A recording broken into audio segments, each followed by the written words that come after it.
Está no ar o programa Lições da Bíblia, nosso encontro semanal de estudo profundo da Palavra de Deus.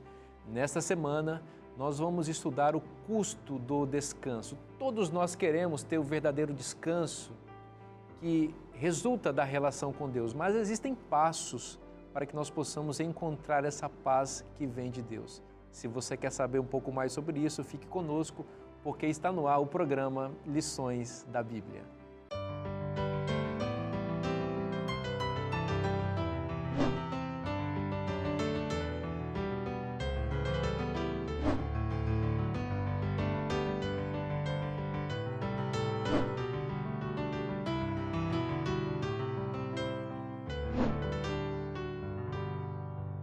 No Lições da Bíblia desta semana, estamos estudando o custo do descanso.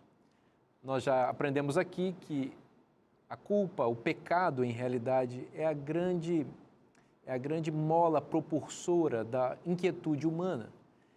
E em Cristo nós podemos encontrar paz e descanso. Mas existe um custo para isso, existem passos para que a gente possa abraçar esse descanso que vem gratuitamente de Cristo para nós, e é o que vamos estudar nessa semana.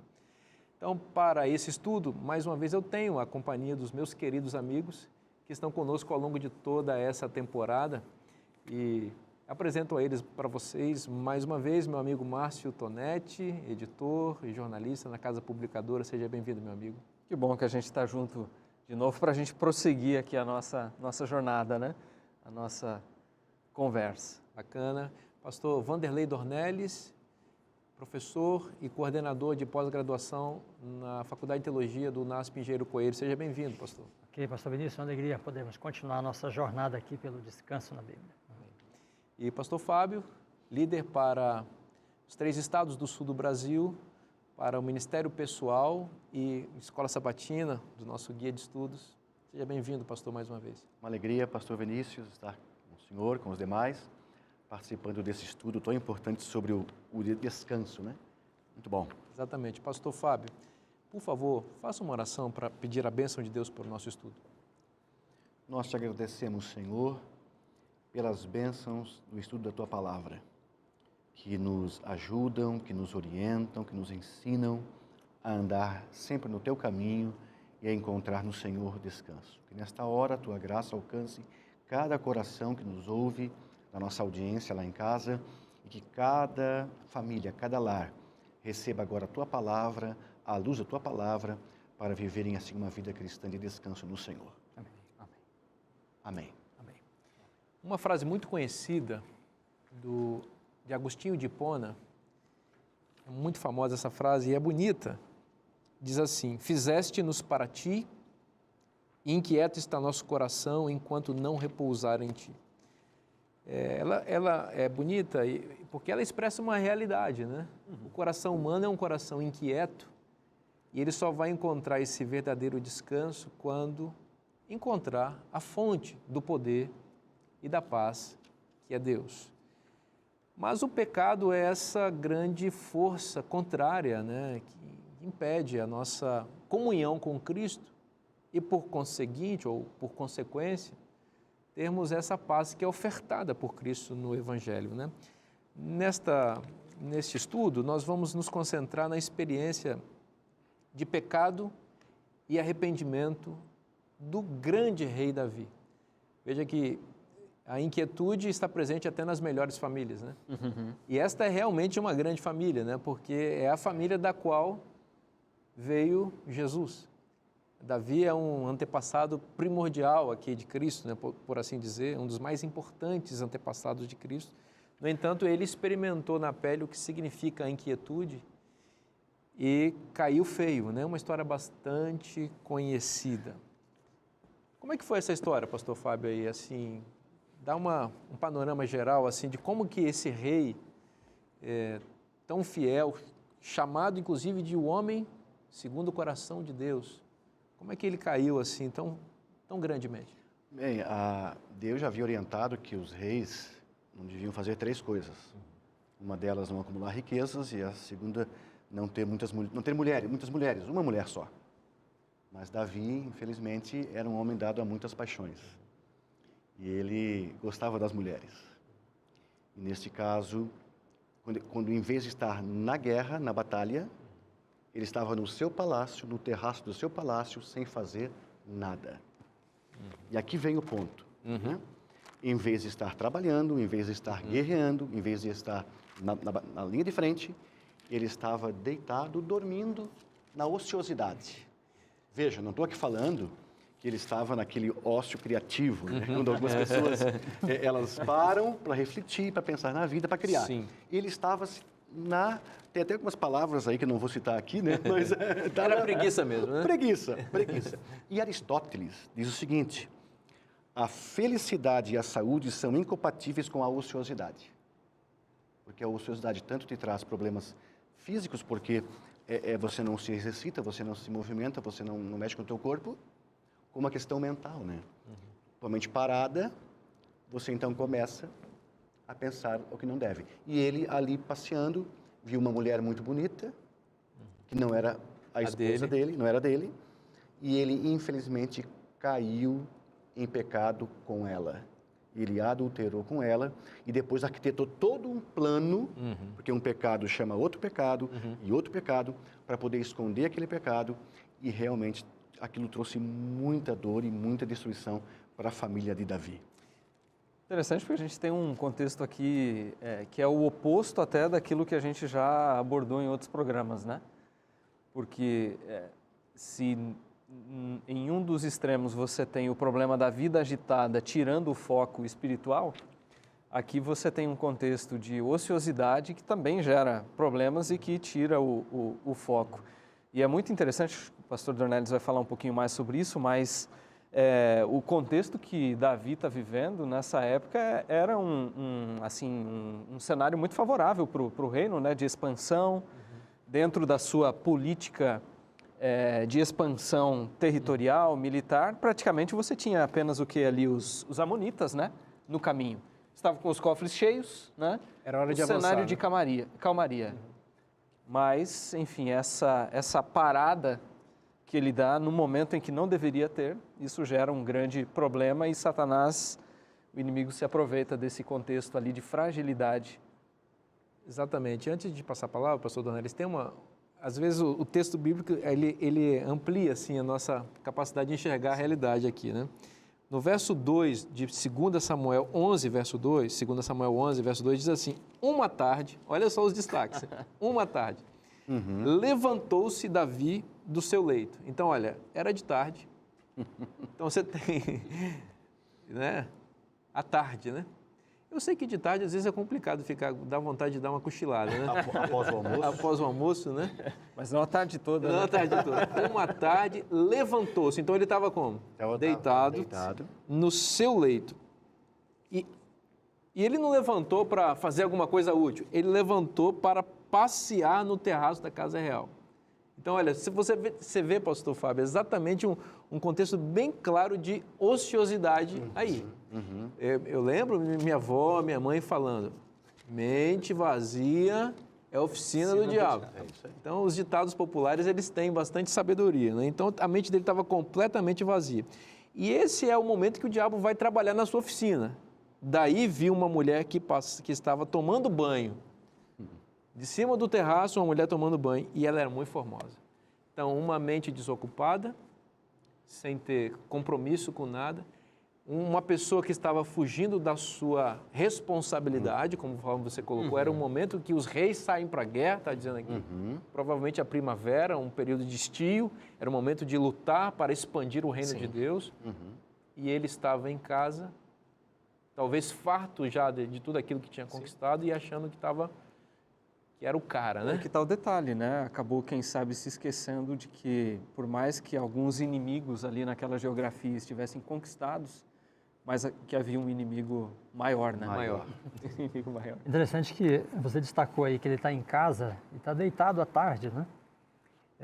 E ele está realmente na condição de monarca aí, sabe?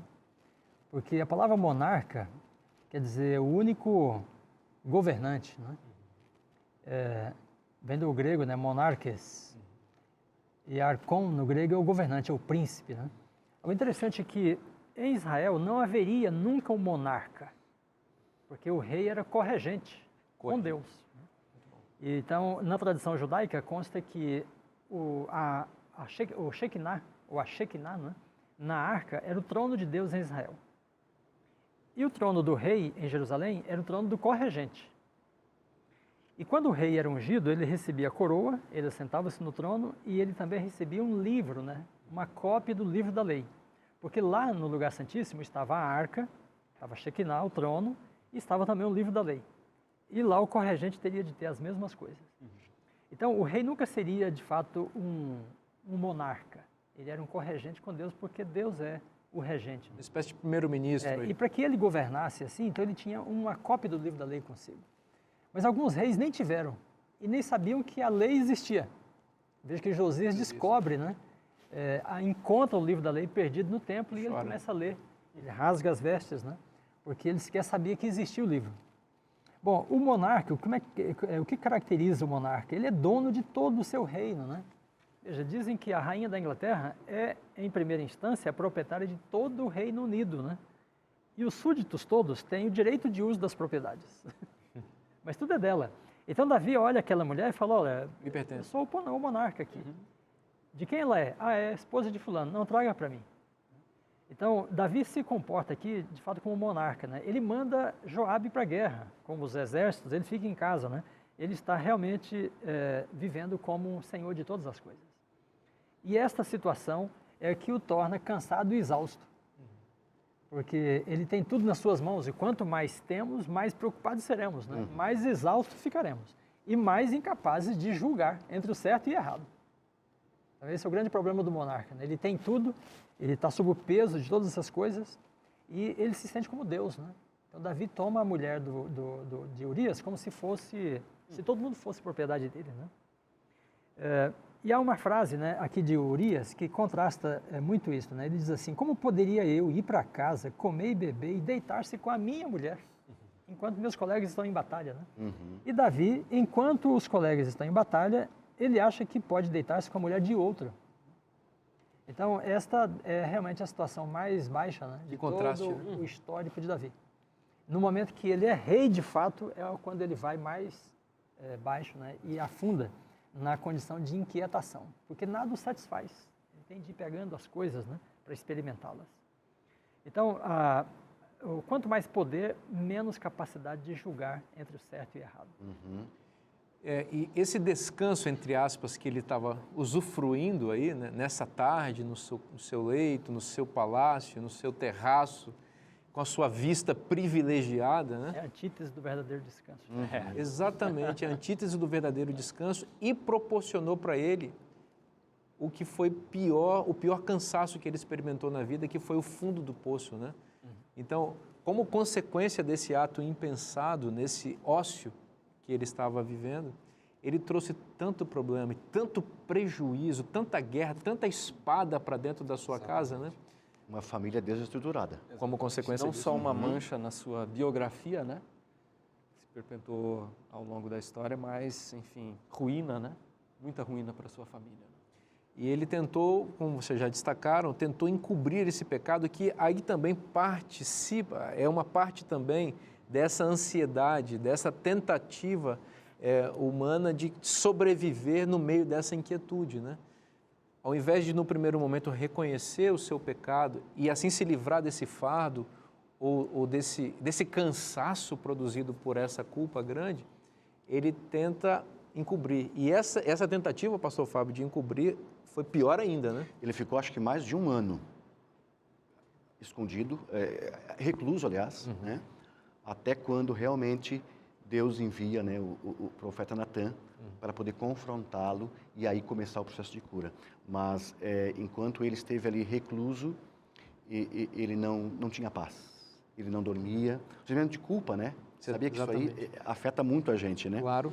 O sentimento de culpa ele tem duas vertentes. Quando você se sente culpado, ou você reconhece o seu erro e tenta mudar, ou você foge e aí leva para um sentimento totalmente autodestrutivo, pode até levar à morte. Sim. Mas ele teve a sorte de que Deus enviou o profeta Natan para poder ajudá-lo. Exatamente. E a culpa era realmente muito grande, só que ele estava querendo jogar socialmente, né? Então, veja bem que ele ainda saiu de bonzinho, né? Porque ele colocou o homem, marido da esposa, que ficara grávida dele, sem o marido estar em casa, botou o marido na frente do exército e com a conivência do seu súdito, né? Da sua posse, da sua possessão, conforme você colocou, Joabe também se comporta como se fosse uma propriedade de Davi, né? Vai lá e faz exatamente o que ele quer, coloca um homem como esse, Urias, aqui na frente da batalha, e ele morre. E depois Davi faz a bondade de acolher a viúva que está grávida, coitada, né? Então vem cá, eu vou consolar essa... A gente acha graça, mas é trágico, né? É trágico isso que ele fez, né?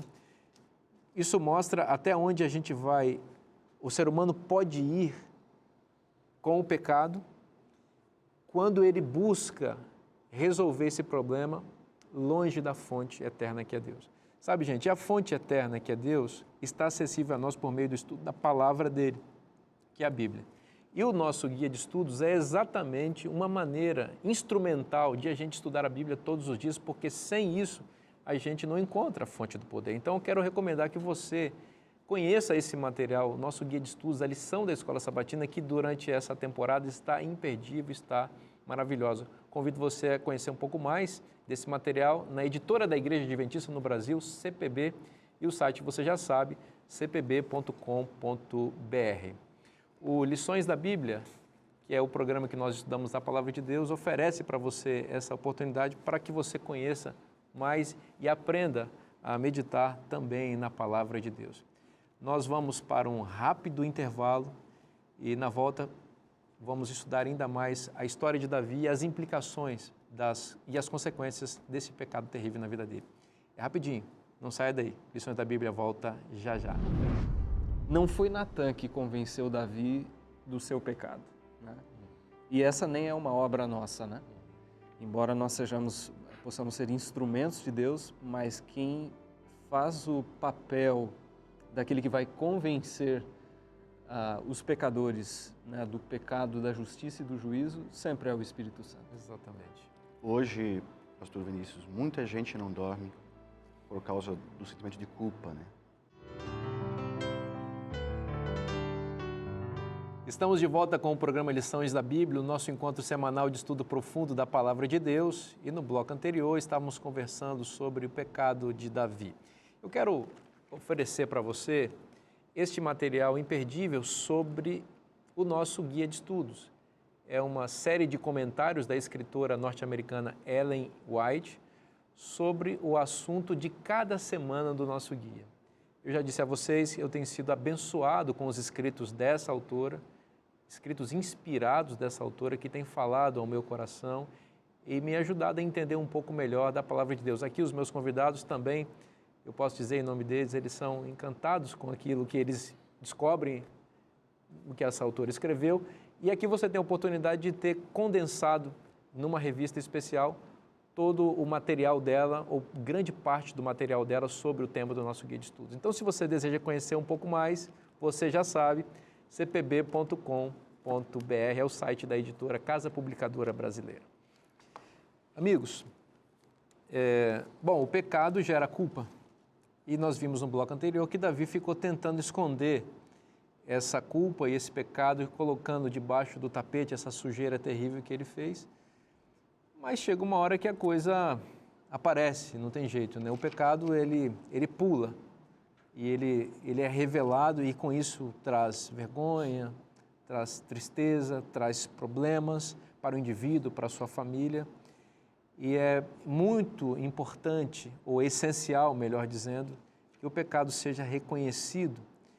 E Deus faz esse trabalho em nós por meio da atuação do Espírito Santo, né? Que vai ali despertando a nossa consciência, falando a nós, fazendo o seu trabalho que é de convencimento do pecado, né?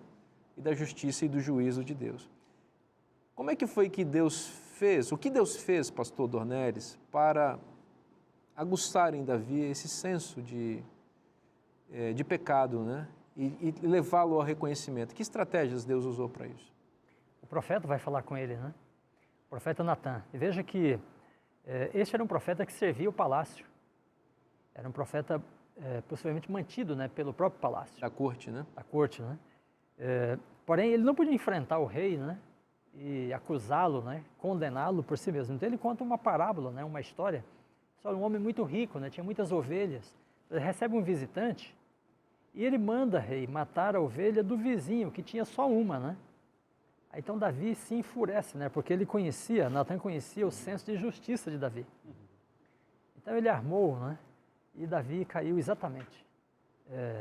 Isso permitiu então a ele assumir a sua consciência, né? Porque Davi, com aquelas palavras dele, né, seja morto esse homem, condenou a si mesmo. Então foi uma estratégia de Deus, do Espírito Santo, né, e do profeta, porque o profeta é inteligente nesse processo todo, né, para que Davi tivesse a coragem, né, de enfrentar a situação que ele tinha ocultado por mais de anos já. Exatamente, o profeta usa uma estratégia. Isso ajuda a gente a pensar um pouquinho, agora fazendo um parênteses aqui na história de Davi especificamente e aplicando a nossa vida, porque nós também somos instrumentos de Deus para ajudar outras pessoas, né? E às vezes alguns não entendem bem isso e são às vezes até violentos nas palavras, né? Na forma como vão condenar o pecado e chamar o pecado pelo nome exato, né? E às vezes ferem as pessoas ou perdem a oportunidade de falar a verdade da melhor maneira possível, né? Então, o Espírito Santo sempre tem a estratégia correta. Nunca sonegar a verdade, nunca diminuir a verdade, mas sempre expressá-la na forma correta, no tempo certo, para que a verdade possa encontrar o solo do coração e germinar ali, né? Porque senão, às vezes, joga a verdade fora, né, Tonete?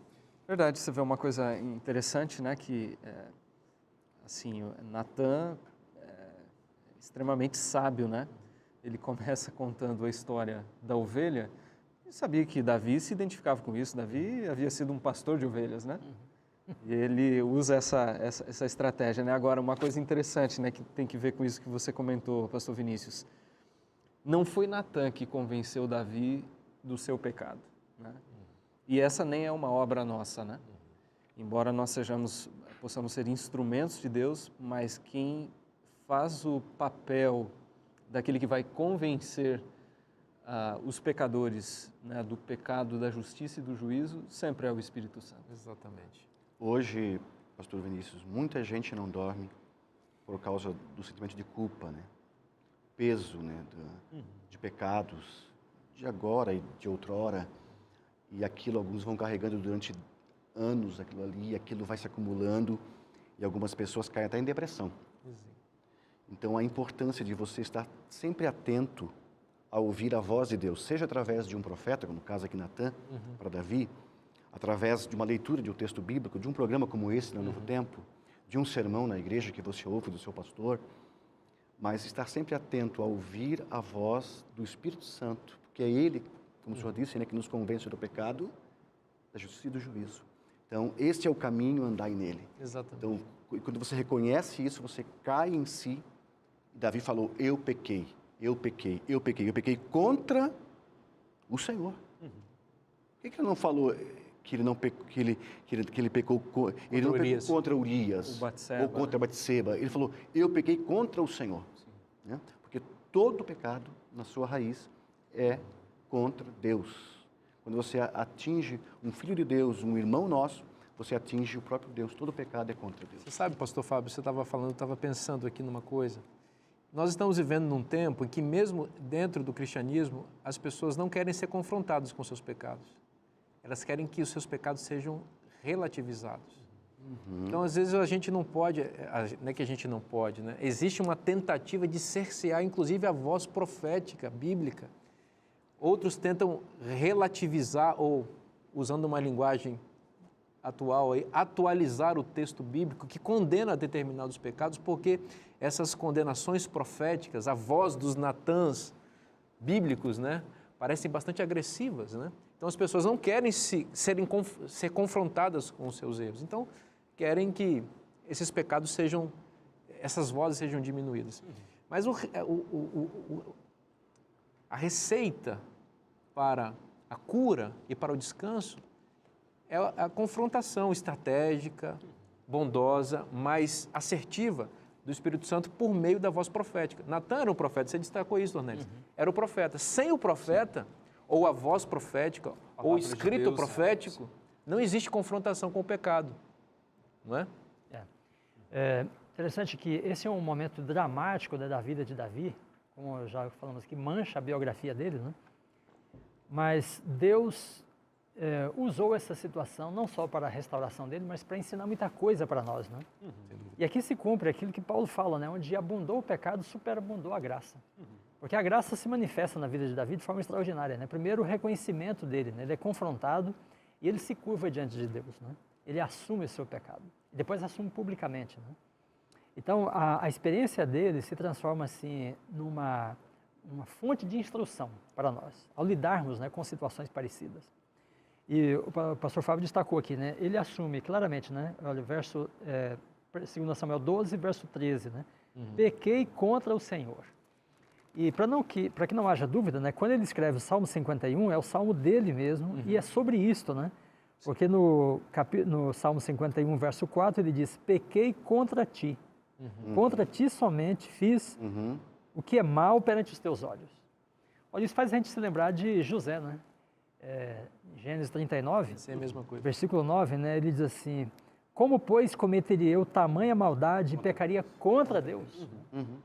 Veja, no caso de Davi, tem Urias envolvido, né? E ele planejou a morte do homem, morreu, né? Mas no caso de José, não poderia ninguém ficar sabendo daquilo. Era só ele e a mulher, né? E o terceiro, que poderia nem ficar sabendo. Mas ele diz, como pecaria eu contra Deus? Como faria eu tamanho mal perante os olhos do Senhor? Aqui a gente vem de novo para aquele senso da presença de Deus, né? Então, quando Davi cai em si, ele diz, eu pequei contra Deus, fiz o que é mal aos olhos dele, né? Ou seja, ele está vendo todas as coisas. Então, toda transgressão da lei de Deus é um pecado contra ele, a princípio, porque fazemos mal, né, aos olhos dele, que nos vê, nos acompanha, né? E quando você se arrepende, então é o caminho para a cura e para o descanso verdadeiro. Então eu penso que o arrependimento ali, para ele foi algo essencial. Ele reconhecer que ele errou na hora e Deus o perdoa na hora. Isso também acontece conosco, quando nós caímos e erramos. Nós temos um Deus que conhece as nossas fraquezas, conhece as nossas limitações e está disposto a nos dar o perdão, e com o perdão o poder para vivermos uma vida cristã vitoriosa. É verdade. Acho que é a partir daí que nós entendemos alguns ditos de Cristo, né? Quando ele diz, por exemplo, para os fariseus, né? Prostitutas e meretrizes vão entrar na frente de vocês no reino. Porque o que está acontecendo ali, né? É um grupo de pessoas que acha que não peca, os fariseus. Né? E eles são os autênticos hipócritas, porque eles fingem ser uma coisa que eles não são. Mas as meretrizes, né? Se aproximam de Cristo, os publicanos, os pecadores, né? Então ele exalta essas pessoas diante daquelas. Não que elas sejam melhores, né? Mas o espírito e a atitude é melhor, porque reconhece o pecado, né? E parte para o arrependimento e confissão, enquanto que o fariseu continua teatralizando, né? Ser alguma coisa que ele não é. E esse está longe do reino de Deus. Em Lucas 18, Jesus conta a parábola do fariseu e do publicano. E o publicano, exatamente na linha que você está colocando, o publicano cita o Salmo 51 na sua oração. Ele diz, tem misericórdia de mim, ó Deus. Citando o Salmo 51, que Davi escreveu atrás, como você disse. A história dele, embora seja fatídica, né, seja muito ruim, mas ela nos dá uma instrução e inspiração para isso, né? Agora, gente, não há dúvida de que Deus perdoa quando há um arrependimento genuíno e sincero, como foi o de Davi, reconhecendo que o pecado foi contra Deus, que a ofensa, em primeira instância, foi contra Deus. E aqui isso mostra para nós como é ofensivo o pecado, né? Deixa eu só fazer um parênteses de novo aqui. Nós não podemos relativizar e minimizar o pecado. O pecado resultou na morte de Cristo. Eu estava dizendo anteriormente, nós estamos vivendo um tempo em que as pessoas estão querendo diminuir o valor do pecado.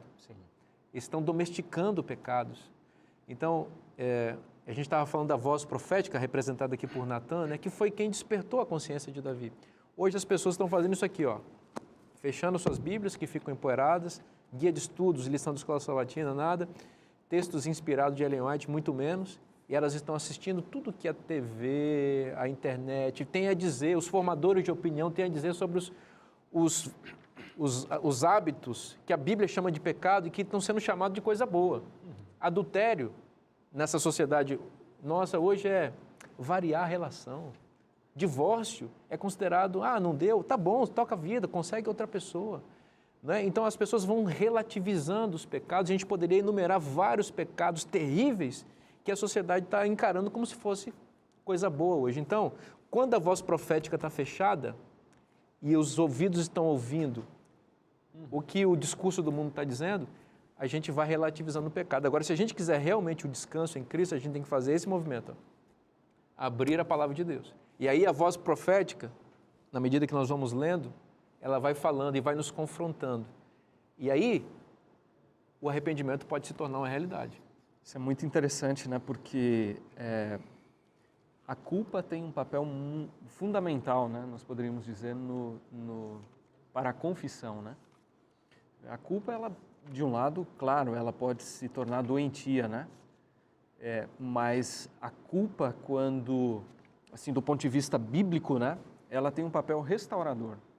Porque você imagina um Davi com um sentimento de culpa sendo levado para o resto da sua vida. O quão devastador isso teria sido para ele, né? Mas esse reconhecimento de que, de fato, ele havia cometido um grande pecado contra Deus foi o primeiro passo para a restauração. Agora, um ponto que eu quero lançar aqui para vocês. O perdão divino significa que as consequências do pecado desaparecem? O que a história de Davi nos ensina sobre isso? Davi colheu, infelizmente, em sua família, pastor Vinícius, as consequências do seu pecado. Ele foi perdoado 100%, como nós também somos. Só que nós colhemos as consequências como ele colheu. Inclusive, na sua família, né? Uma família totalmente desestruturada. Coisas piores até que Davi, porque o próprio incesto, né? Ali que a gente vê entre o Amon com a sua meia-irmã, Tamar, a meia-irmã, ali era um incesto e um estupro. E depois o assassinato, daí Absalão, que é o irmão, se condói com a irmã, vai... Tira a vida do irmão. Então, realmente, ele colheu por mundo, a espada nunca, né? Se apartou. Nunca, a família totalmente destruturada, infelizmente, ele colheu, mas ele foi perdoado, mas a gente colhe e fica as marcas, as cicatrizes, né? Tem uma ironia, Márcio, que é interessante, que quando Davi dá a sentença para o indivíduo que teria roubado a ovelhinha do homem rico, do homem pobre, né? Na parábola de Natã, Davi fala assim, esse homem deve morrer e tem que restituir 4 vezes. Ele falou, tem que restituir 4 vezes. E a ironia é que, se você contar, Davi perdeu 4 filhos depois dessa história. Sim. Não estou dizendo que existe uma relação entre isso, mas é uma ironia. Porque ele perde o filho que estava no ventre de Betseba, depois ele perde Aminon, assassinado por Absalão, depois ele vai perder o próprio Absalão, e depois Adonia, essa tem que ser morto porque queria usurpar o trono de Salomão. Então, os 4 vezes mais ele perdeu. Ou seja, a consequência ficou. Agora, a consequência ia vir de qualquer maneira. É melhor você sofrer a consequência do pecado, mas perdoado, do que você sofrer a consequência sem o perdão e com a culpa. Né? É verdade. Exatamente. E uma coisa que, assim, eu acredito que reflete um pouco, né? No fato de que o Davi, né? Depois dessa cena, realmente, desse episódio, é alguém perdoado, é que o segundo filho, né, que ele tem com Batseba, Absalão, Salomão, desculpa, né, Salomão, o próprio nome, né, tem um significado muito profundo, porque de onde vem a raiz desse nome? Tem uma relação com o termo shalom, né, termo shalom, paz, ou seja, bem-estar pleno, mais até do que o verdadeiro paz, descanso, né? Exatamente, ou seja, para alguém que viveu essa experiência e depois atribuiu o nome, né, do seu segundo filho, com Batseba Salomão, isso acho que assim transmite um significado de quem realmente experimentou na prática o perdão de Deus e conseguiu superar isso e mudar a sua vida, né? Muito bem. Ele clama por misericórdia, né, no Salmo 51, Davi. Sim. Misericórdia, Senhor. Que palavra forte essa palavra, né? Exato. Às vezes a gente está na igreja, não sei na região de vocês, né? Mas lá na minha região, no estado do Espírito Santo, eu sou de Vitória, no Espírito Santo, era costume, às vezes, ir à igreja, ouvir alguém dizer assim, misericórdia, Senhor. Misericórdia. Ouvia o pregador dizer alguma coisa, ou uma voz condenatória, né, do pecado, do púlpito, a pessoa dizia, misericórdia, clamar por misericórdia. Nós precisamos de misericórdia, né? Somos pecadores. Misericórdia quero, não sacrifício. Não sacrifícios. O nosso Deus é misericordioso, Ele nos ama. Talvez você esteja enfrentando as consequências do seu pecado e da culpa, e esteja carregando um fardo pesado demais para você. Deus ama você e deseja te dar a paz que vem dele. Você só precisa se desprender desse pecado. Você só precisa confessar, se arrepender e entregar esse fardo nas mãos de Deus. Então, Deus ama você, viu? Não se esqueça disso. Nós vamos por um rápido intervalo e o Lições da Bíblia volta já já. Não me lances fora da tua presença. Isso aqui é muito forte, né? E nem me retires o teu Santo Espírito. Veja o Espírito Santo aqui. Agora, veja. Restitui-me a alegria da tua salvação e sustenta-me com um espírito voluntário. Ou seja, e aqui ele faz então a ponte para a bênção que é quando nós somos curados e perdoados. Isso é bom para nós, mas qual a consequência final disso? Para que você é perdoado? Para ajudar a Deus a perdoar outros. Para que você é curado? Para você ser uma bênção para ajudar a curar outros. Estamos de volta com o programa Lições da Bíblia para continuar estudando o importante tema do perdão e do descanso em Cristo.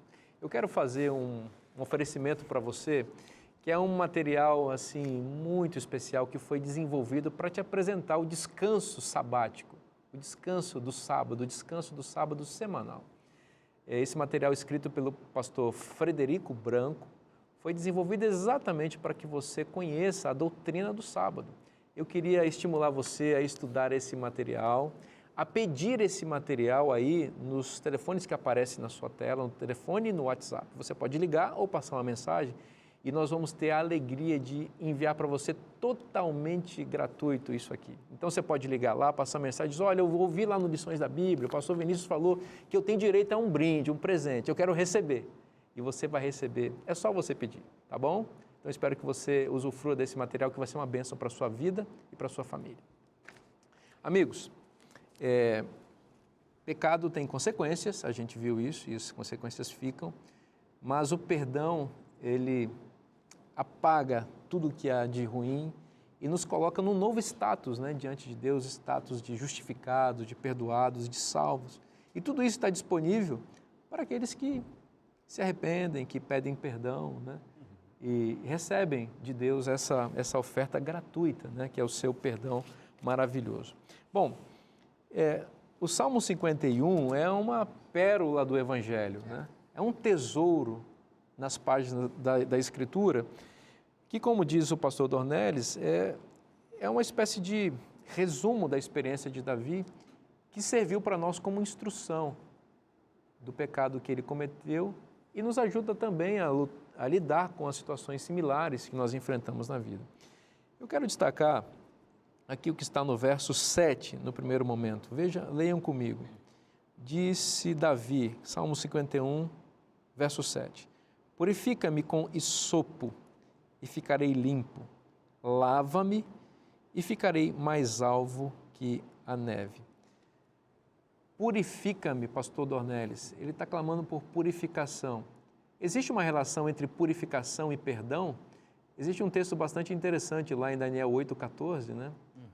Que é muito caro para os adventistas, né? Até 2.300 tardes e manhãs e o santuário será purificado. E aí esse texto fala do início do período de purificação do santuário, que em outra instância também se refere à purificação dos pecados daqueles que se arrependem, né?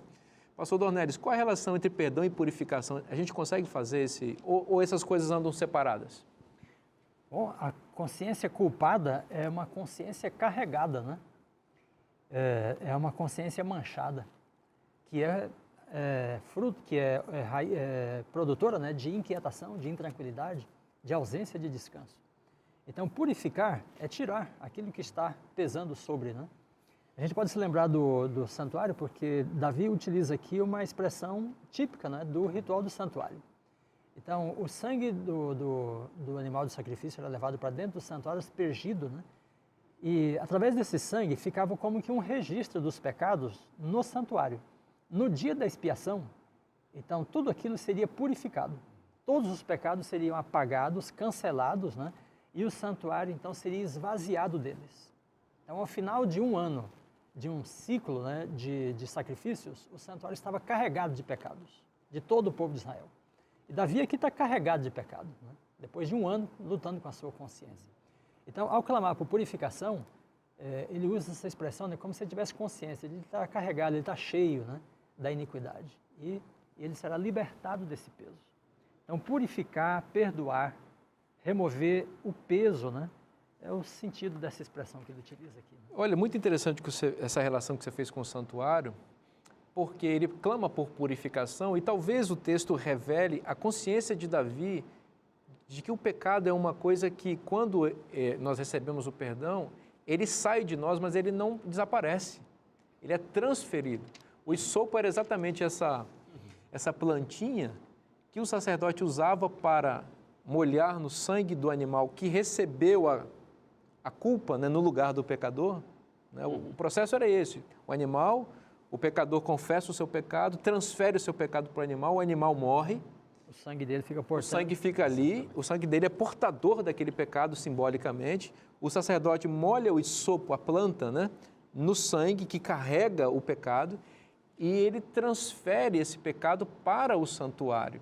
Então parece que Davi está consciente dessa transferência de pecado e esse pecado que estava poluindo o pecador, agora ele vai poluir, por assim dizer, o santuário. E é por isso a necessidade do dia da expiação, que era o grande dia da purificação do santuário, como Daniel 8,14 nos ensina. Né? Então o pecado, ele tem toda uma cadeia produtiva, vamos chamar assim, e Deus tem uma maneira de solucionar esse problema. Ele não desaparece do nada, tem um custo alto para isso. Envolveu a morte de Cristo, envolveu o próprio santuário de Deus, que é a casa de Deus.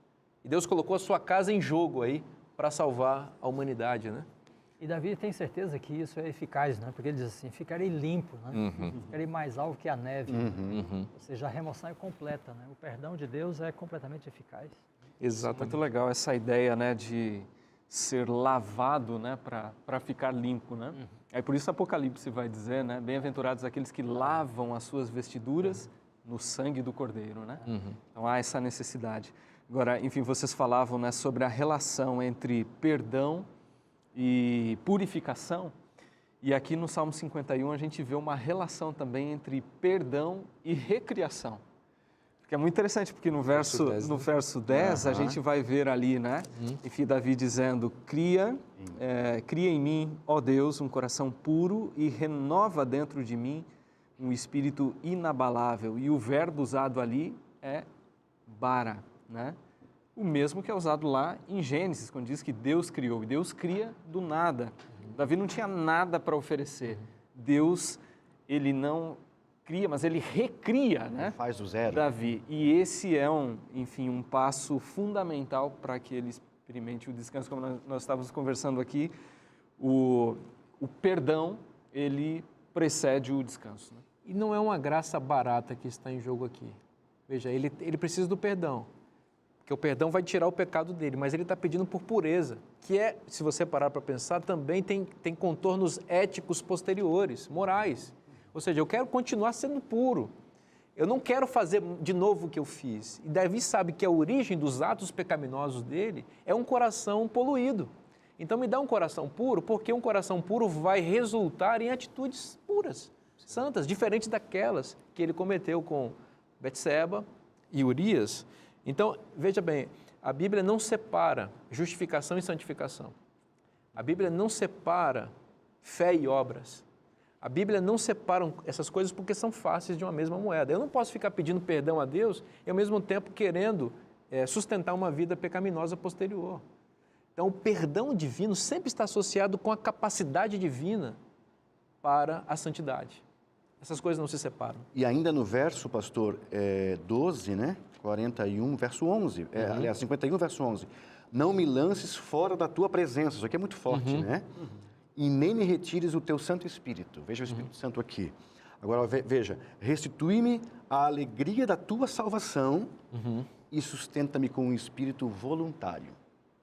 Ou seja, e aqui ele faz então a ponte para a bênção que é quando nós somos curados e perdoados.